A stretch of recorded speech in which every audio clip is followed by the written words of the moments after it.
عسى أن يهديني ربي لأقرب من هذا رشدا. Now the last and what I consider the most beautiful part of this expression. Perhaps Allah will guide me. Guide me to what? Guide me to what? He says, لأقرب من هذا رشدا. You know, the language of this is so profound, and in a khutbah I can't give you grammar lessons because you'll have a headache. So I'm going to try to make this as simple as I can. In the Arabic language, sometimes you say over there, and sometimes you say all the way over there. When you say all the way over there, you're saying that I'm guiding you to your destination. If you just say over there, maybe you get over there, then you have to go somewhere else and somewhere else and somewhere else. But if I say all the way over there, then I've told you that that's where you have to go. You don't have to go any further than that. When the lam is used, عَسَىٰ أَن يَهْدِيَنِي رَبِّي لِي أَقْرَبَ. Al-lam. This lam, what it suggests, this is al-muntaha. There's no higher thing to ask for in this dunya. If you get this, there's nothing better to ask for. If the word ila was used, then you get there, then you go for something else and go for something else. You see? So what I'm asking Allah in this ayah, and what you're asking Allah in this ayah, is for something that if you have it, there's nothing better. It is the ultimate end. Now what is that ultimate end? He says, لِأَقْرَبَ مِنْ هَذَا. Closer than this. I hope Allah will guide me closer, all the way closer than this. What does the word this mean? This means where I am right now. Now let's understand what this means in simple language. All of us, alhamdulillah, thumma alhamdulillah, have some degree of guidance. The fact that we're sitting in the house of Allah on Jumu'ah means Allah has given us some guidance. Some people Allah has given more guidance, some Allah has given less guidance. Some have more knowledge, some have less knowledge. Some have better attention when they pray, some have less attention when they pray. We're not all on the same level. That's a fact. But you know what this dua is telling you? My ultimate goal is to get closer to Allah than I am today. I am not here to compare myself to someone else. I'm just here to compare myself from where I am right now. If I can just work on getting better than what I am right now, that is the ultimate success before Allah. There is no higher success. You will never become perfect, I will never become perfect. All we can work on is becoming a little bit better, and then a little bit better, and then a little bit better. Just getting a little closer to Allah and a little closer. And if a person dies becoming closer to Allah, they are successful. And a lot of people, you know what they do? They compare themselves to others. Well, this one's already memorized the entire Quran. Look at how they recite. They're at the masjid every single day. They're there before the adhan is even called. They're worshiping Allah so much more. They're so much more knowledgeable. They have so much more. They know Arabic. They know tafsir. They know this. They know that. Or they dress better as Muslims than I do. Don't compare yourself to anybody else. That's not what Allah wants. Allah is not going to put you next to someone else and compare.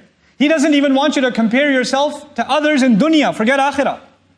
Not even in dunya. لا تتمنوا ما فضل الله به بعضكم على بعض. Don't wish for what other people have. What Allah has given some preference over others. Don't do that to yourself. So what are we learning then? We're learning that if, for example, you're starting to recite Quran today, you're 35 years old, you haven't even opened the book for 30 years, and you decide to start reading Quran today, you can't even get through Bismillah, you don't even know what a ba looks like anymore. Now you have to learn like children. There are people who are your age who can read like adults, but you have to read like a child. But that's okay. That's okay. When you learn even that alif or that ba, and you make a little bit struggle closer to Allah, and you died that way, maybe you're better than even a alim. Maybe you're better than a hafiz of Quran, who memorized the whole book but has no appreciation, didn't want to make themselves a better person. Because who wants to make themselves a better person is in the heart, and Allah knows that. So don't underestimate where you are with Allah. People can underestimate you, Allah does not underestimate you. People make it sound like guidance from Allah is hard, it's expensive, it doesn't come easy.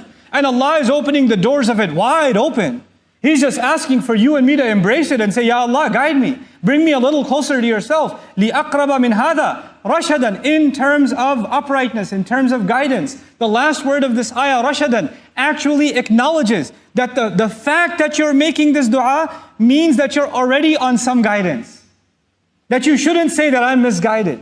It already acknowledged that the fact that Allah gave you the ability to make this dua itself is a gift of guidance from Him. And Allah will give you more, and He will give you more, and He will give you more. This is the optimism of the Muslim. When guidance comes in this world, then tama'nina comes. Itmi'nan comes. A heart becomes tranquil. Ala bi dhikrillahi tatma'innal qulub. And this is what I want to conclude with. When a heart becomes tranquil, when a heart becomes at peace, then the people around that person, they're also, the peace is infectious. That iman is infectious. Peace spreads in the family. Peace spreads among friends. Peace spreads in a community when guidance comes. If the problem of the world is conflict, hatred, if the problem of the world is war, then the solution to that is not other policies or more weapons. That's not the solution. It's not economic sanctions. What humanity needs is guidance. Because without guidance, you can't have peace. You just can't. فَأَيُّ الْفَرِيقَيْنِ أَحَقُّ بِالْأَمْنِ إِن كُنتُمْ تَعْلَمُونَ الَّذِينَ آمَنُوا. Who deserves more peace? Those who believed, those who came to iman. This is what we're asking Allah Azza wa Jal. When you and I make dua for peace in the world, for peace in the Muslim lands, for peace for those who are oppressed, when we make those du'as, then we're actually directly asking Allah to increase us and the world around us in guidance. May Allah Azza wa Jal increase all of us in guidance and make us of those who are positive about their future, their own future, the future of their children, the future of this ummah, and the future of the world over. This entire world, we have to be concerned for it. Not just our own ummah, the entire world. We are the millah of Ibrahim alayhi salam. Ibrahim alayhi salam used to be concerned for all of humanity. That is the legacy that we've inherited. So we have to be optimistic about the entire world. May Allah Azza wa Jal make us that way and make our future generation a beaming example of what it means to live the beautiful teachings of this book.